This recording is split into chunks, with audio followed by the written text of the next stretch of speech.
NBA trade deadline, 3 p.m. Eastern today. Front office insider Tom Penn joining us now. Why is it so difficult for the Cavs to pull off a trade?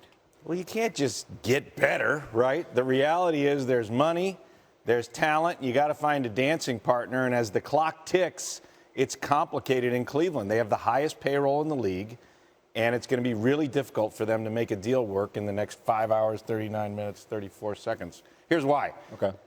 Look, I said, here's all their roster, high to low. I'm going to take you through two scenarios, one for a big player, one for a bit player. LeBron's untradeable. We know that. Kevin Love, their top five all make over $10 million. Do you want J.R. Smith on a 3-year deal at $14 million? He's kind of a spot player with them. You go further down the roster, you see multiple year deals other than Channing Frye and Isaiah Thomas, who they're probably not going to trade. They do have assets at the bottom here, which is curious. They have their Brooklyn first-round pick that we've talked a lot about. Should be top 5, their own first-round pick, and a trade exception.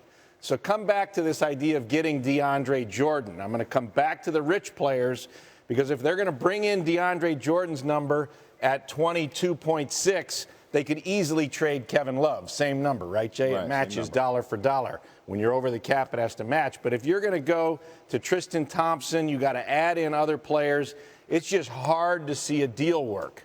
Then you think about the money. I'll come over to the Grizzlies. What if they were just going to go to the Grizzlies, who are looking potentially to move, coming all the way down their roster, a player like Evans? Where is Tyreek? Right there. Right there, sorry.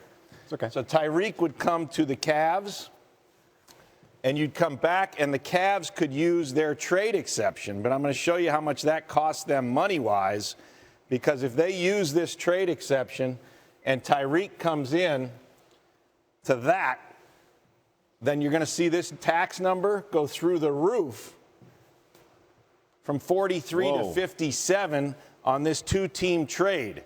So does Dan Gilbert really love him that much? I like the idea of putting Evans in that locker room to do something different, but it's so complicated with everything that they have on this roster and all this money. It just doesn't work as easy as get better, make a deal.